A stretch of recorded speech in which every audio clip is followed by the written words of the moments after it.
Ohms classes, आपके career का सच्चा पथ प्रदर्शक, a premier institute for IIT, AIIMS 11th and 12th।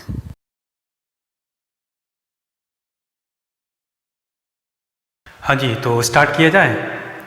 Start करते हैं और देखते हैं पिछले क्लास में जो हम लोगों ने किया था थोड़ा सा उसको हम लोग रिकैप कर लेते हैं। पिछले क्लास में हम लोगों ने थोड़ा सा इंट्रोडक्शन लिया था कूलम्ब्स लॉ का कि आखिर कूलम्ब्स लॉ है क्या। यदि दो चार्ज r डिस्टेंस पे रखे हों, so let's the charge is q1 and q2, so the force between these two charges is given by F is equal to k q1 q2 by r square, where k is written as 1 by 4 pi epsilon naught and the value is 9 into 10 to the power 9 Newton metre square पर coulomb square. ये हम लोगों ने last class में देखा हुआ था। उसके बाद फिर हम लोगों ने डिस्कस किया था कि इस चार्ज पे जो फोर्स ये लगाएगा उसका डायरेक्शन क्या होगा। So this is going to be in this direction and this is going to be in this way. So the direction of this force is along the line joining the two given charges. ये सब हम लोग पिछले class में देखे थे और यहाँ पे हमने कंडीशन भी मेंशन किया था कि ये जो आपको कांस्टेंट दिया गया है और इनफैक्ट इस फोर्स के बारे में जो हम लोग बात किए हैं। सो ये जो फोर्स है कब का फोर्स है, when two charges are kept in vacuum. यदि ये दो चार्जेस जो हैं वो वैक्यूम में रखे हुए हैं तब इन दो चार्ज के बीच में जो फोर्स का वैल्यू होगा वो फोर्स का वैल्यू क्या होगा, F इज इक्वल टू के Q1 Q2 by are square. आज हम लोग इसी बात को हम लोग आगे की तरफ लेके जाएंगे कि यदि सपोज ये जो चार्ज है ये चार्ज यदि वैक्यूम में ना रख के कहीं मीडियम में रखा हुआ है ना, तो इन दोनों चार्ज के बीच में कोई मीडियम है। आज का डिस्कशन स्टार्ट करते हैं। So let's say we have two charge Q1 and Q2 and they are going to be separated by distance r। अब यहाँ पे कंडीशन हमने एक्स्ट्रा कंडीशन यहाँ पे क्या इम्पोज किया हुआ है। एक्स्ट्रा कंडीशन हमने यहाँ पे ये इम्पोज किया हुआ है कि ये जो चार्जेज हैं वो वैक्यूम में ना होके कहाँ पे रखे गए हैं, अब ये किसी मीडियम में रखे गए हैं। मीडियम में यदि कोई चार्ज रखा हुआ है इन दोनों के बीच में जो फोर्स होगा सब इसको हम लोग इंडिकेट करेंगे। Force between this two charges in a medium, F medium is equal to some K into Q1 Q2 by R square। अभी आपको देख के लगेगा कि ये फार्मूला और ये फार्मूला दोनों तो सेम है ना। यहाँ पे F medium is equal to K Q1 Q2 by R square, वहाँ भी F is equal to K Q1 Q2 by R square। But यहाँ पे थोड़ा सा डिफरेंस है, वो K और ये K दोनों अलग अलग है। यहाँ पे जो K का वैल्यू है, इस K का वैल्यू होता है 1 बाई 4 पाई एप्सिलन।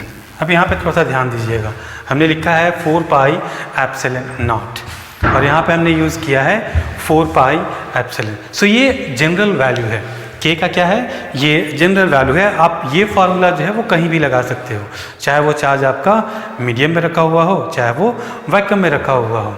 और इसको हम लोग बोलते हैं permittivity of the medium. Epsilon is known as permittivity of the medium. मैं यहाँ पे लिख देता हूँ। Epsilon is equal to permittivity of the medium. और वहाँ पे जो हमारा टर्म है इसको लिखेंगे हम लोग परमिटिविटी ऑफ एयर, है ना। अब यहाँ पे एक और टर्म हम लोग डिफाइन करते हैं which is known as relative permittivity. Relative permittivity epsilon R. Epsilon for permittivity and this R is for relative। relative permittivity। relative का मतलब क्या हो गया, अभी हम लोग इस फोर्स को कंपेयर करेंगे किसके रिस्पेक्ट में, वैक्यूम के रिस्पेक्ट में। That is why this permittivity is known as epsilon R. Relative permittivity को हम लोग डिफाइन कैसे करते हैं, this is going to be epsilon upon epsilon naught and this is called relative permittivity. relative permittivity. और इस formula को थोड़ा सा देखें, सो इसको यूज़ करके यदि हम आगे कुछ लिखना चाहें सो लिख सकते हैं इस एप्सिलॉन का value. So this epsilon can be written as epsilon naught into epsilon R. So this epsilon can be written as epsilon naught into epsilon r. So ये हमारा जो फॉर्मूला है, अब इस फॉर्मूला को यदि हम डिफाइन करके इसको और परफेक्ट फॉर्म में लिखें, so this is going to be 1 by 4 pi epsilon naught epsilon r into q1 q2 by r square. So this is what is the general formula. This is what is the general formula for the charges. There is a general formula for the charges which is kept in a medium. So the force between two charges is given by F is equal to 1 by 4 pi epsilon naught epsilon r q1 q2 by r square. अब यहाँ पे जो epsilon r है relative permittivity है, इस relative permittivity का value जो है वो हमेशा 1 से बड़ा या बराबर और इन्फिनिटी से छोटा होगा।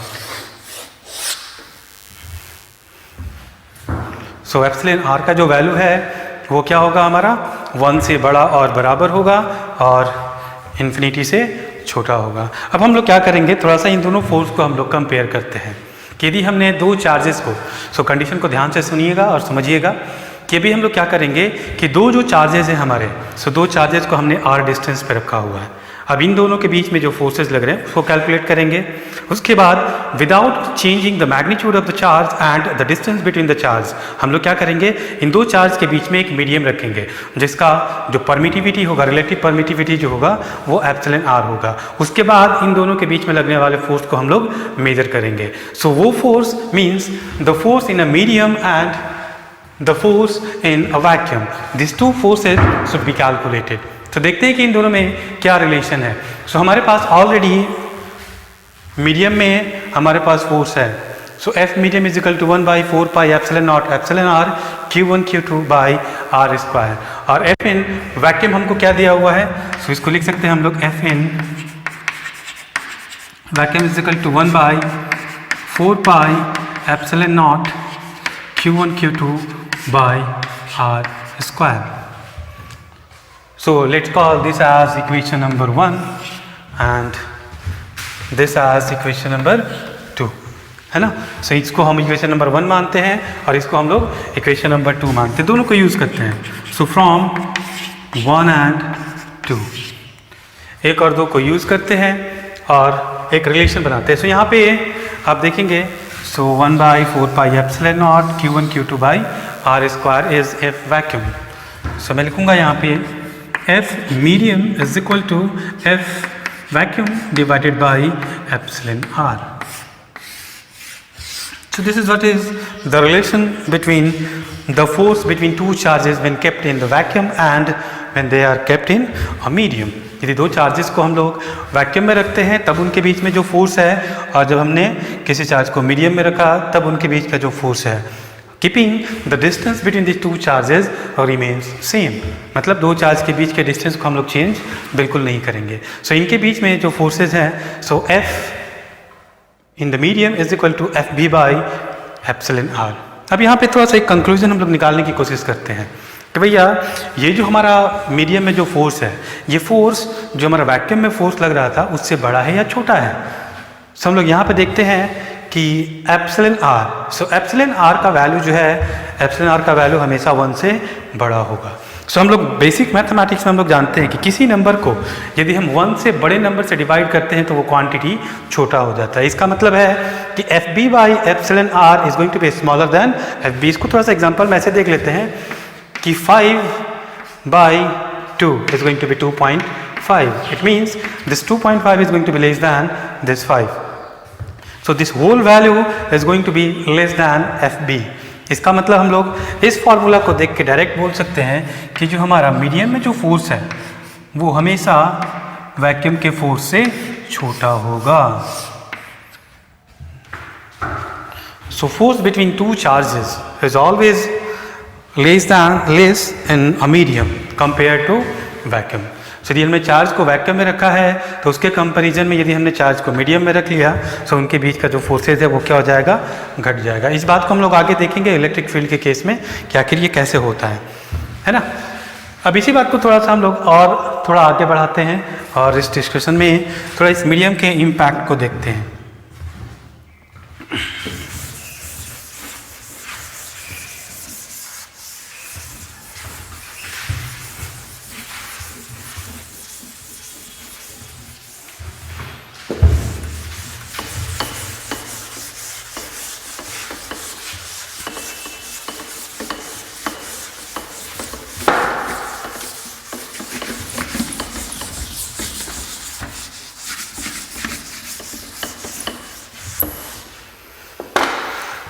हाँ, सो अभी हम लोग क्या करेंगे कि अभी हमने थोड़ी देर पहले भी क्या देखा है कि अभी देखा है कि यदि हमने किसी चार्ज को, सपोज मैं यहाँ पे लिख रहा हूँ कि ये चार्ज हमारा लेट्स से Q1 है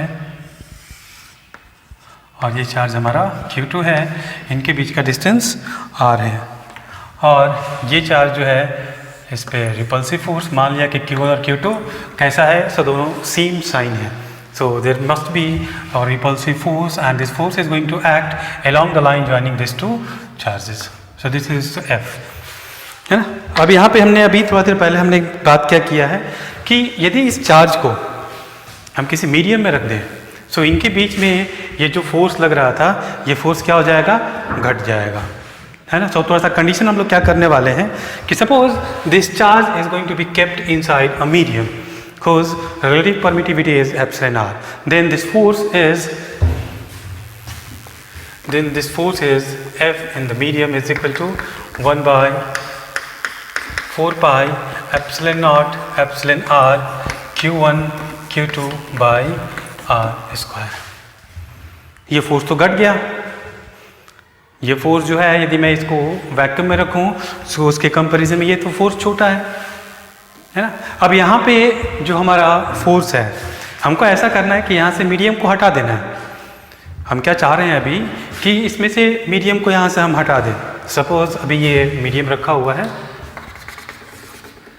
और इस मीडियम का रिलेटिव परमिटिविटी एप्सिलॉन r है और इन दोनों के बीच में जो फोर्सेस हैं वो है F and this F is, let me use the subscript Fm, so this force is Fm।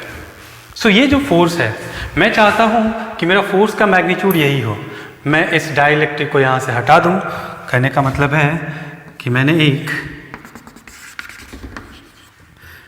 ये सेम चार्ज है Q1 और Q2,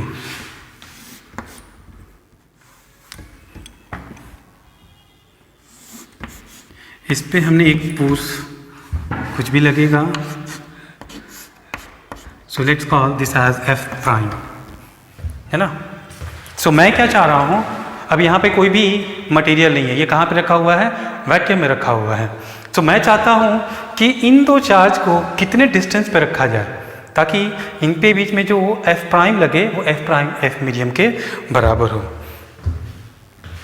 क्लियर है। सो हमारा अभी जो कंसर्न है मैं इस मीडियम को वैक्यूम से रिप्लेस करना चाहता हूँ कि यदि ऐसा कुछ कंडीशन है तो मैं अपने सिंपल केस में चला आऊँ और बोलूँ कि इसको मैं वैक्यूम से रिप्लेस कर सकता हूँ और उसको मैं सिंपल फार्मूला से लिख सकता हूँ। सो मान लिया कि ये दो चार्ज को हमने कितने डिस्टेंस पे रख लिया है, मान लिया कि अब ये डिस्टेंस है r प्राइम। सो r प्राइम डिस्टेंस पे रखा तो ये जो फोर्स है F प्राइम जो है वो इसके बराबर हो जाएगा। सो उसके पहले हम इस F प्राइम का वैल्यू निकालते हैं। वैक्यूम में इस F प्राइम को हम लोग क्या लिख सकते हैं, so let me write that F prime is equal to 1 by 4 pi epsilon naught into Q1 Q2 by R prime square. हमने इसको R प्राइम मान लिया है और यहाँ पे ध्यान दीजिएगा हमने यहाँ पे एप्सिलॉन R नहीं यूज़ किया है क्योंकि यहाँ पे क्या है, आपका वैक्यूम है। सो हम क्या चाहते हैं कि इस मीडियम को हम रिप्लेस कर ले वैक्यूम से, तो उसके लिए चार्ज को थोड़ा सा सेपरेट करना पड़ेगा। तो वो कितना सेपरेशन होगा। सो इस केस में हम लोग क्या मानेंगे कि ये जो F प्राइम जो है वो इस Fm के बराबर है। सो यहाँ पे हम लोग लिख सकते हैं, so to replace dielectric by so vacuum we have to equate these two forces. So हम लोग लिख सकते हैं F prime should be equal to F in the medium, और इन दो कंडीशंस को रखें.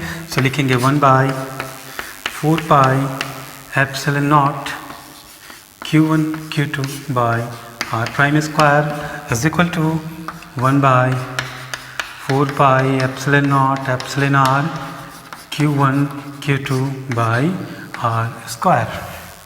अब यहाँ से देखें. So Q1 Q2 4 pi epsilon naught 4 pi epsilon naught. So यहाँ से देखें हमारे पास वैल्यू क्या आएगा. सो इस साइड में आएगा हमारा 1/R prime square is equal to 1/एप्सिलॉन R स्क्वायर. सो लिख सकते हैं हम लोग this implies R prime square is equal to epsilon R into R square, और R prime is equal to R square root of epsilon R. And obviously इस condition को देखें. So R prime should be greater than R. So अभी हमने किया क्या है इस पूरे मैथमेटिक्स में. हम लोग करना क्या चाह रहे हैं इस पूरे मैथमेटिक्स में? बस यही काम करना चाह रहे हैं कि यदि हमको R डिस्टेंस पे दो चार्ज को रखा गया है और उसको किसी मीडियम में रखा हुआ है, सो हम उसको रिप्लेस करना चाह रहे हैं वैक्यूम से.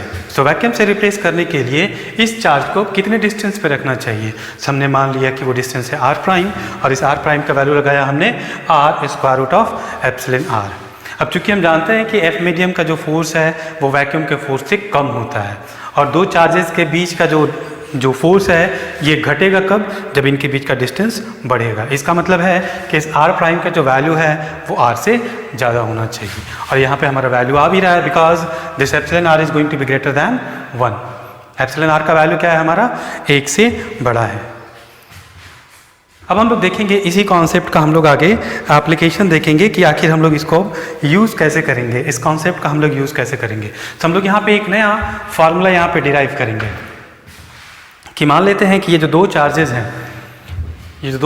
हैं, अभी हमने क्या किया कि इनके बीच का पूरा स्पेस जो है वो किसी डाइलेक्ट्रिक से फिल किया हुआ है. यदि इसके जगह पे इसका कुछ पोर्शन जो है वो डाइलेक्ट्रिक से फिल किया हुआ हो, और उसके बाद पूछे कि what is the force between these two charges, so उसी को हम लोग निकालेंगे यहाँ पे. सो आगे हम लोग इस डिस्कशन को बढ़ाते हैं. सो एप्लीकेशन पार्ट देखते हैं.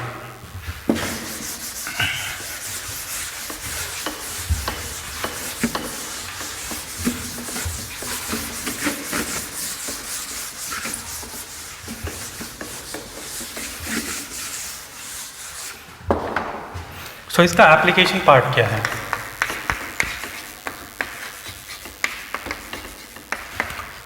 इस कॉन्सेप्ट को अच्छे से ध्यान दीजिएगा, ये बहुत काम का है आपके. आप जो IIT JEE एडवांस का जो एग्ज़ाम है, एग्ज़ाम एडवांस में आपके अच्छे खासे सवाल यहाँ से पूछे जाते हैं. सो मेंस में भी कभी कभार आपका पूछ लेता है. सो अभी हम लोग क्या करने वाले हैं कि यहाँ पे हमने एक चार्ज ले लिया Q1, and let's say another charge is going to be placed at Q2, and let's assume that the distance between these two charges is R. अभी हम लोग क्या करेंगे इस वाले केस में? मैं बोलूँगा कि यहाँ से जो है इस वाले पोर्शन में हमने एक डाइलेक्ट्रिक डाल दिया जिसका और रिलेटिव परमिटिविटी जो है वो एप्सिलॉन R है, and let's say this distance is T. ये हमने क्या मान लिया कि इसका जो थिकनेस है वो क्या है? T है. सो अब आपको बतलाना है कि ये जो दो चार्जेस हैं, सो आपका जो चार्ज Q1 है और चार्ज Q2 है, अब इस पे जो फोर्सेस हैं, ये जो फोर्स है इस फोर्स का वैल्यू क्या होगा? सो वेरी सिंपल स्टेटमेंट कि यदि दो चार्ज के बीच का जो स्पेस है इसको यदि हम पार्शियली किसी मीडियम से फिल कर दें, सो इन दो चार्जेस के बीच का जो फोर्स है वो कैसे अफेक्टेड होगा. So how we are going to calculate the value of this. This is going to be very very important. है ना। सो इसको ध्यान देना, तो मैं इसके स्टेप को, ये जो चीज़ें हैं इसको हम पुराने वाले को यूज़ करेंगे, है ना। सो हमने पुराने वाले में क्या देखा था कि यदि कोई चार्ज r डिस्टेंस पे ऐसे कोई मीडियम रखा हुआ है, so this medium can be replaced by vacuum by increasing the distance between this 2 points. So अभी के लिए हम लोग मान लेते हैं कि एक पॉइंट ये है और एक पॉइंट ये है, और इसके बीच का अभी डिस्टेंस, मीडियम के साथ इसका डिस्टेंस कितना है t, और मतलब थिकनेस इसका जो है वो t है। और अभी पुराने वाले केस में हमने क्या देखा था, मैं फिर से इसको यहाँ पे बना रहा हूँ कि यदि दो चार्ज हमारा Q1 और Q2 या 2 पॉइंट्स हैं और इसके बीच में आपका मीडियम रखा हुआ है और इनके बीच का डिस्टेंस यदि r है, सो इसका डिस्टेंस जो है वो हमको इंक्रीज करना पड़ेगा और इसका वैल्यू हमको r प्राइम करना पड़ेगा, और ये हमारा वैक्यूम में कन्वर्ट हो जाएगा। और इस r प्राइम का जो वैल्यू है वो इस r और इस एप्सिलॉन r पे डिपेंड करता है, and this r prime should be equal to epsilon r। So मैं इसको रिप्लेस करूंगा वैक्यूम से। सो अब इस चार्ज को क्या करना पड़ेगा हमको, इस चार्ज को हमको थोड़ा सा मूव करना होगा। So this is Q2 and this is the 1 point. So this distance is going to be your, so the total distance is r and this is t, so this distance is r minus t. So obviously this distance is also r minus t. And what about this distance? So this is t and this distance should be now t the square root of epsilon r according to that concept. And now this whole is going to be, so the whole medium is going to be replaced by the vacuum. So अभी ये भी vacuum है और ये भी vacuum है। अब यहाँ पे जो ये फोर्स है, ये फोर्स यही रहेगा।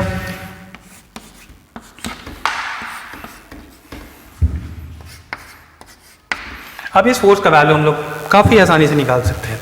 सो this force can be written as 1/4 pi epsilon naught Q1 Q2 by r square, so the distance between these two.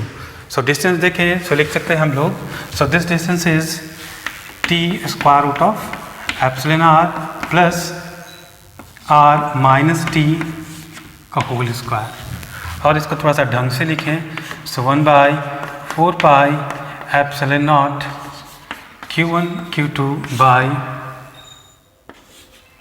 r plus t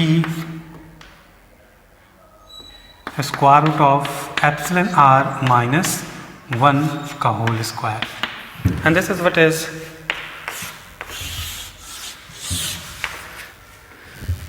the final formula of force. So ये कौन सा formula है? When the distance between the two charges is partially filled with a material of relative permittivity epsilon r. So this formula is very, very important. This is going to be very important. This formula is very important. So F is equal to 1/4 pi epsilon naught r plus Q1 Q2 by r plus t square root of epsilon r minus 1 का whole square। कहने का मतलब है कि यदि दो charges के बीच में जो हमारा स्पेस है उसको किसी मीडियम से पार्शियली फिल कर दिया जाए, सो इन दो चार्जेस के बीच में जो हमारा फोर्स का वैल्यू होगा, this force is going to be given by F is equal to 1/4 pi epsilon naught Q1 Q2 by r plus t square root of epsilon r minus 1। So this formula is going to be very important. So ये था थोड़ा सा हमारा medium का impact, यदि दो charges के बीच में यदि हम किसी मीडियम को पुट करते हैं, सो इन दो चार्जेस के बीच में जो हमारे फोर्सेस हैं वो फोर्सेस कैसे चेंज करते हैं। ठीक है, अगला हम लोग कॉन्सेप्ट देखेंगे इसमें। अभी तक हमने क्या देखा है, सिंपल सा कि भैया दो चार्ज रखा हुआ है, दो चार्ज हमारे पास रखा हुआ है, उन दोनों के बीच में जो फोर्स है उस फोर्स का वैल्यू जो है वो कितना होता है कि Q1 Q2 by r square, और उसका डायरेक्शन कैसा होता है, उसका डायरेक्शन जो है वो दोनों चार्ज को मिलाने वाले लाइन के अलोंग होता है। और डायरेक्शन कौन बतलाएगा कि वो चार्ज का नेचर कैसा है ना। अब इसी फॉर्मूले को तो हम लोग नहीं क्या बुक में भी दिया जाता है कि कूलम्ब्स लॉ जो है इसको वेक्टर फॉर्म में कैसे लिखेंगे, सो अगला जो हमारा टॉपिक है वो टॉपिक है Coulomb's law in vector form. थोड़ा सा डिफिकल्ट पड़ जाता है क्योंकि इसमें कुछ 11th वाले कॉन्सेप्ट्स आपके यूज्ड हैं। सो लिखेंगे यहाँ पे so Coulomb's law in vector form. So before that मैं थोड़ा सा जो है ना वेक्टर को थोड़ा सा मैं रिवाइज कर लेता हूँ। यदि आप लोग भूल गए होंगे और मैं डायरेक्ट बता दूँ तो बातें क्या होगी, ऊपर से निकल जाएंगे, है ना। सो मैं क्या करता हूँ, थोड़ा सा जो है वो रिवीजन कर लेते हैं वेक्टर का, हल्का सा, ज़्यादा टाइम नहीं लेंगे। सो इसमें जो बेसिक कॉन्सेप्ट्स है, सो हम लोग वेक्टर में यहाँ पे मैं थोड़ा सा लिख देता हूँ वेक्टर। सो ज़्यादा हम लोग डिस्कस नहीं करेंगे, छोटा सा टॉपिक इसमें, जितना हमको यहाँ पे ज़रूरत है उतना ही हम लोग बात करेंगे, है ना। सो यहाँ पे दो चीज़ें यूज़ होंगी, एक होगा आपका पोजीशन वेक्टर और दूसरा हो जाएगा रिलेटिव वेक्टर। सो जो रिलेटिव में किसी वेक्टर को हम लोग कैसे इंडिकेट करते हैं, तो हम लोगों ने 11th पढ़ा भी था, एक थ्योरम मैंने बतलाया था which is known as sandwich theorem. So मैं थोड़ा सा अभी जो है वो केवल पोजीशन वेक्टर को पहले दिखलाते हैं। सो कोई पार्टिकल यहाँ पे है, so this is what is the position of a particle P। अब इसको हमको बतलाना है। सो बतलाने के लिए हमारे पास कुछ रेफरेंस होने चाहिए, मतलब हमारे पास कुछ रेफरेंस होना चाहिए। जैसे हम लोग किसी के घर को एड्रेस को बतलाते हैं तो क्या बोलते हैं कि यहाँ से सीधे जाइएगा, वहाँ से लेफ्ट हो जाइएगा, वहाँ से राइट हो जाइएगा, 4 घर आगे आपका, 4 मकान के बाद वो वाला पॉइंट आपको मिलेगा। वैसे ही इस पॉइंट को इंडिकेट करने के लिए हमारे पास कुछ रेफरेंस होना चाहिए। सो वो रेफरेंस क्या है? सो उसी रेफरेंस को हम लोग बोलते हैं कार्टेशियन कोऑर्डिनेट सिस्टम। सो इसमें हम लोग डिफाइन करते हैं और एज्यूम करते हैं कि let's assume that this is my ex axis, this is my y axis and this one is going to be my z axis. So this is x, this is y and this is z. अब इसके respect में हम लोग बतलाएंगे कि ये जो point है वो कहाँ पे है। Let's say this is origin, so this is x, this one is y. So अभी हम लोग 2 डायमेंशन में ही बात करते हैं। So इसमें जो इसका पोजीशन वेक्टर है, पोजीशन वेक्टर को हम लोग हमेशा वेक्टर r से इंडिकेट करते हैं। और इस पॉइंट का यदि हम कोऑर्डिनेट देखें तो इस पॉइंट का जो x कोऑर्डिनेट है वो x है और इसका y डिस्टेंस y है। So the coordinate of this point is x, y।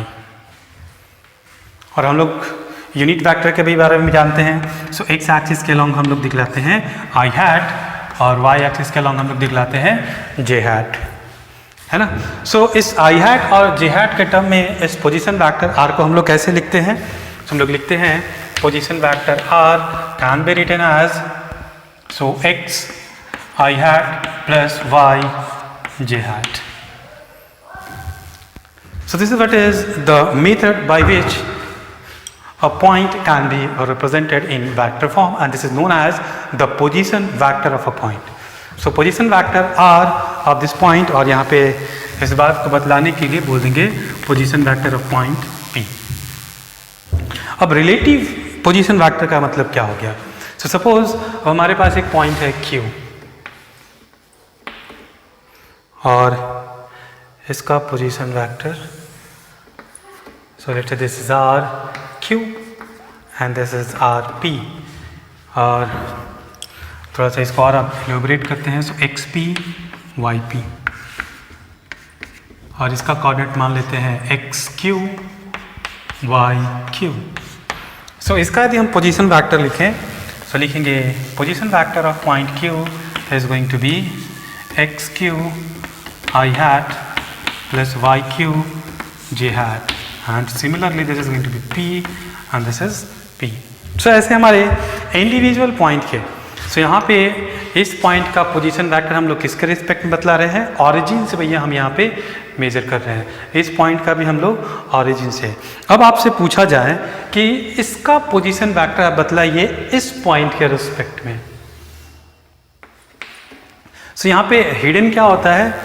यहाँ पे हम लोग इसको पढ़ते हैं position vector of point P और यहाँ पे आप जो छुपा हुआ है इस स्टेटमेंट में क्या छुपा हुआ है, तो मैं इसको पूरा स्टेटमेंट को पढ़ता हूँ। Position vector of point P with respect to the origin. So इसको हम लोग ऐसे पूरा डिटेल में लिखें तो लिखेंगे ऐसे P O और Q O। तो पढ़ेंगे इसको, position vector of point P with respect to the origin O, position vector of point Q with respect to the origin O। अब हमें यहाँ पे क्या निकालना है? अब यहाँ पे सवाल पूछा गया कि position vector of Q with respect to P। So position vector of P with respect to Q। अब यहाँ पे काम आता है हमारा ऑरिजिन, है ना। तो यहाँ पे हम लोग ऑरिजिन को क्या करेंगे, यहाँ पे सैंडविच करेंगे। सो सैंडविच फिर हम लोग यूज़ करेंगे। सो सैंडविच का मतलब क्या होता है, दो चीज़ों के बीच में किसी तीसरे चीज़ को इंसर्ट करना, है ना। सो P और Q हमारे पास रेफरेंस क्या है, we know the position vector of P and Q with respect to O। So हम लोग इस O को यहाँ पे इंसर्ट करेंगे। तो कैसे लिखते हैं इसको, सो लिखेंगे R P O plus R O Q।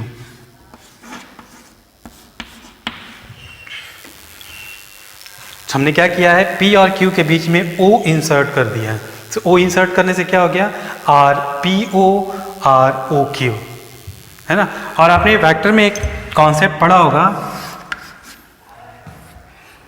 कि यदि ये वेक्टर A है, so this vector is going to be minus A।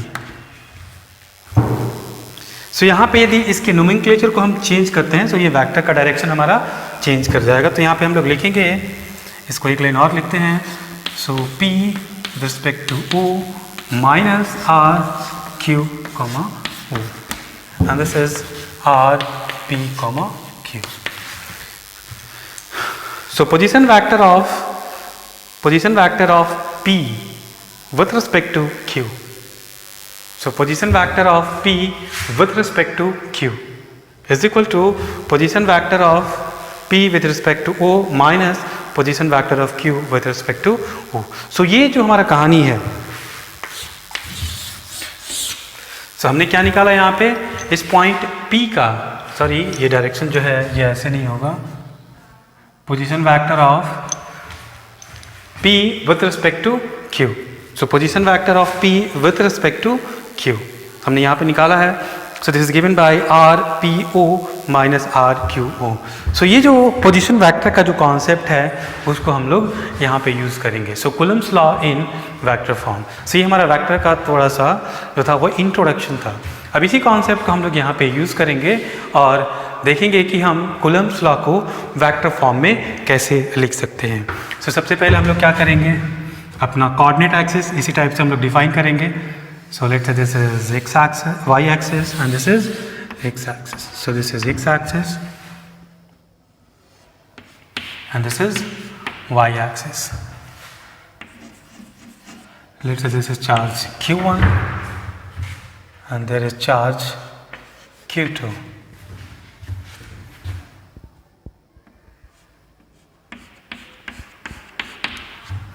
And let's say the position vector of this charge Q1 is R1, and let's say the position vector of this charge Q2 is R2, and this is what is our origin. Clear? और यहाँ पे जो forces लगेंगे, so this is what is the direction of force, and this is also direction of the force. अब यहाँ पे थोड़ा सा ध्यान देने वाला बात है कि इसको हम लोग कैसे इंडिकेट करेंगे। इस फोर्स के वैल्यू को तो हम लोग जानते हैं। अब ये जो डिस्टेंस है, हम लोगों ने कूलम्ब्स लॉ में क्या देखा था कि दो चार्जेस के बीच का डिस्टेंस। सो ये डिस्टेंस क्या है, ये डिस्टेंस हम लोग कैसे लिखेंगे। सो यहाँ पे थोड़ा सा हम लोग ट्रायंगल ऑफ वेक्टर एडिशन को यूज़ करेंगे। और सबसे पहले हम लोग देखेंगे कि इस वेक्टर का नाम क्या होगा, है ना। सो ये जो फोर्स है, सो इसको हम लोग कैसे पढ़ेंगे वेक्टर के फॉर्म में, force on charge Q1 due to charge Q2। सो इसको हम लोग लिखेंगे फोर्स ऑन 1 ड्यू टू 2।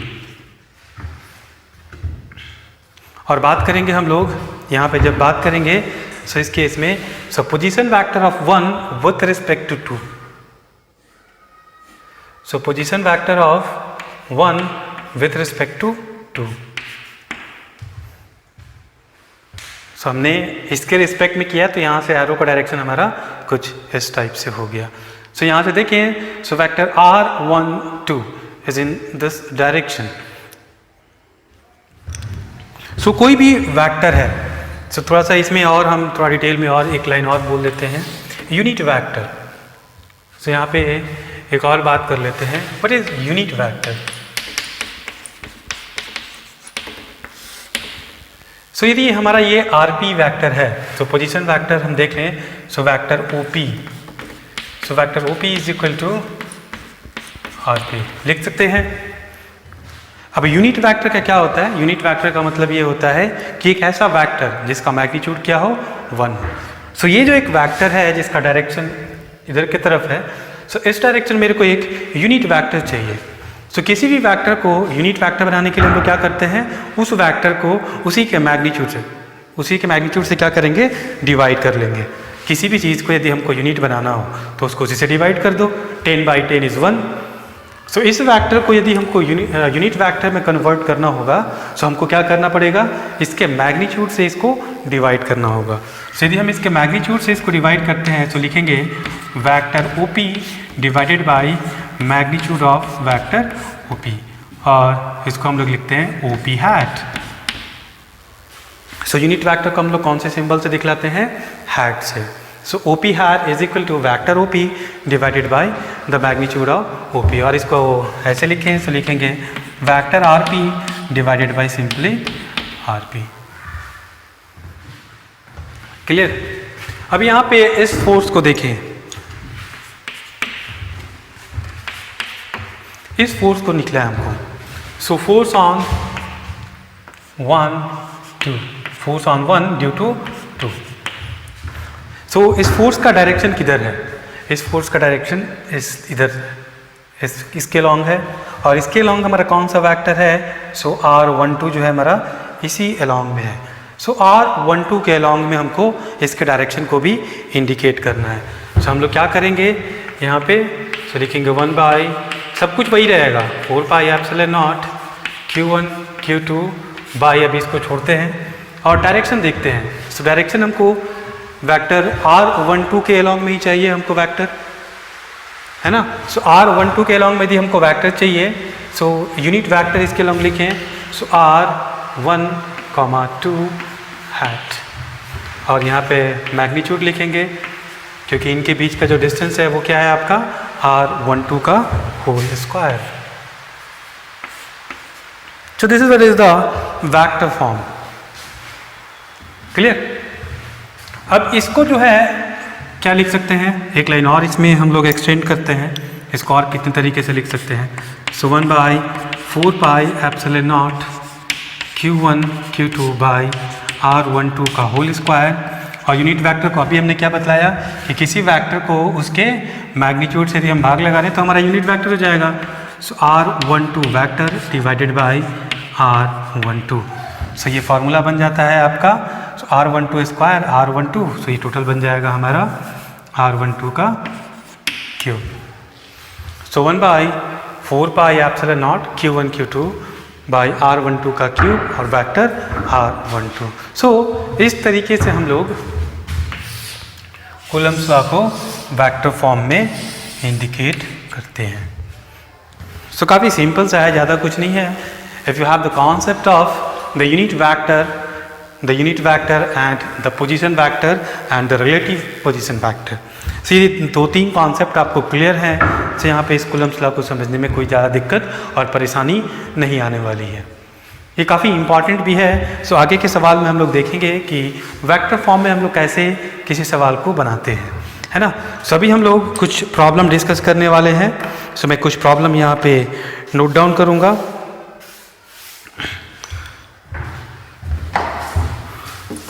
सो पहला प्रॉब्लम हम लोग देखते हैं।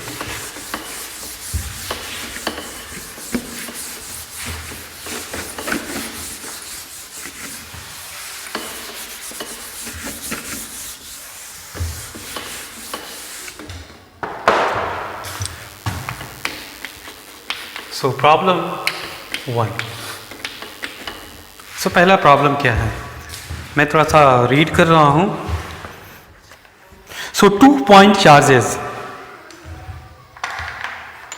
2 point charges A and B have charges respectively half coulomb and 2 coulomb with their position vectors respectively as। सो मैं इसको थोड़ा सा डायग्राम बनाता हूँ।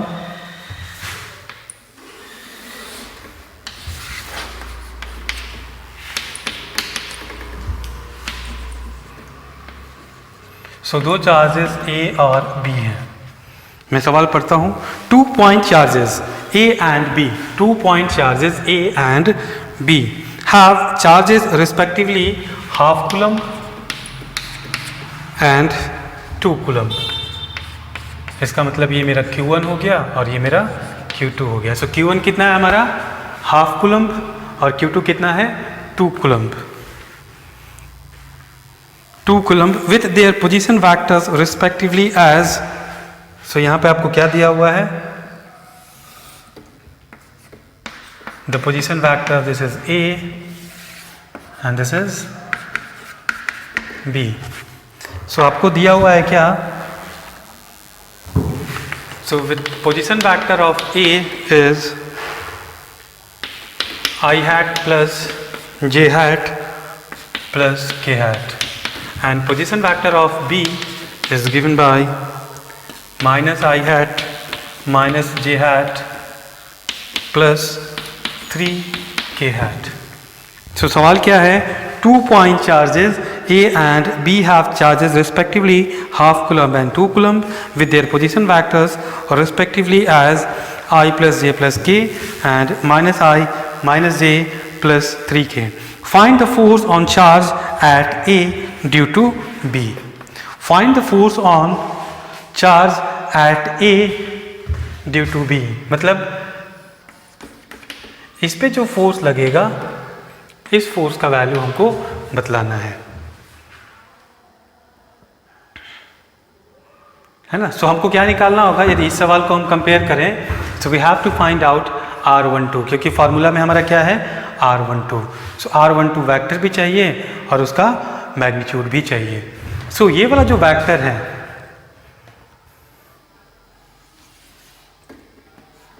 ये जो वेक्टर है, so position vector of A with respect to B, इसको कैसे लिखेंगे।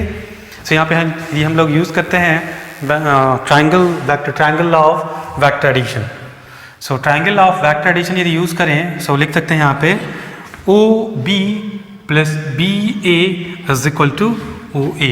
काफ़ी बेसिक से जा रहा हूँ, सो ध्यान दीजिए, यहाँ पे काफ़ी बेसिक से लिख रहा हूँ। सो मैं लिख सकता हूँ vector OB plus vector BA is equal to vector OA। Triangle law of vector addition. So पहले का हेड, दूसरे का टेल, सो दूसरे का हेड, और दूसरे का हेड और पहले का टेल जो मिलाते हैं वो हमारा रिजल्टेंट होता है। So vector OA is equal to vector OB plus vector BA। हमको कौन सा वेक्टर चाहिए, हमको चाहिए vector BA। So vector BA is equal to vector OA minus vector OB, और वेक्टर OA का मतलब क्या हो गया, RA minus RB। And what is RA, RA यहाँ पे देखें, so I hat plus J hat plus K hat minus RB देखें, so minus I hat minus J hat plus 3K hat। इसको सॉल्व करें, सो this is minus minus plus minus minus plus minus plus minus, so I plus I is 2I। So this is going to be 2I hat, J plus J is 2J, and this is plus K and this is minus 3K, so this is going to be minus 2K। So this is what is the value of vector BA। So vector BA is going to be 2I hat plus 2J hat minus 2K hat। अब देखते हैं इस force को क्या लिखते हैं। So force on A due to B।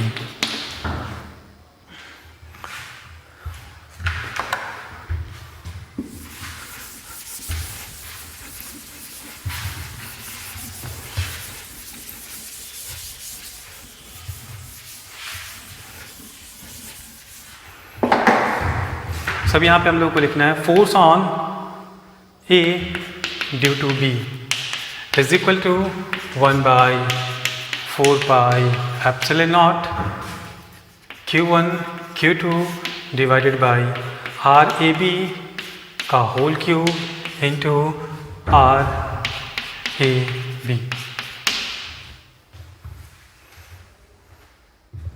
RAB हमारा vector कौन सा है? Vector BA। जो भी यहाँ पे हमको RAB का मैग्नीट्यूड चाहिए, so RAB is equal to magnitude of vector BA। और किसी वेक्टर के मैग्नीट्यूड को निकालने के लिए क्या करते हैं? स्क्वायर रूट ऑफ 2 का स्क्वायर प्लस 2 का स्क्वायर प्लस माइनस 2 का square. So this is going to be 2√3, है ना। अब इस वैल्यू को हम लोग यहाँ पे सब्स्टिट्यूट कर लेंगे। सो लिखेंगे F A with respect to B is equal to 1/4πε0। So Q1 is half coulomb, Q2 is 2 coulomb divided by, this is Q, so the value is 2√3 cube into vector RAB. So vector RAB is 2i hat plus 2j hat minus 2k hat। और यहाँ पे देखें, सो ये 2 cancel, और इसका value यदि हम लोग ले लें 9 × 10⁹। सो लिखते हैं 9 × 10⁹ डिवाइडेड बाय 8 × 3√3 इंटू 2 कॉमन ले लेते हैं इसमें से, तो हो जाएगा i hat plus j hat minus k hat। सो कुछ कैंसिल होगा, सो 3 से ये 3, √3 से ये √3, 2 से ये 4। So this is going to be equal to √3/4 into 10⁹ into I hat plus j hat minus k hat Newton, and this is what is the answer. √3/4 into 10⁹ I hat plus j hat minus k hat Newton।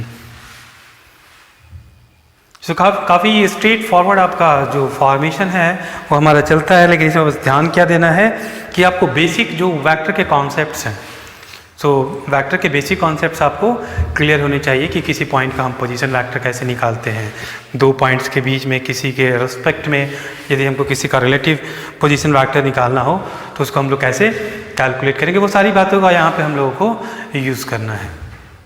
सो आगे के class में और जो हमारा next class होगा, so next class में और भी जो है वो कुछ क्वेश्चंस अच्छे जो क्वेश्चंस होंगे और कुछ सिंपल क्वेश्चंस भी हम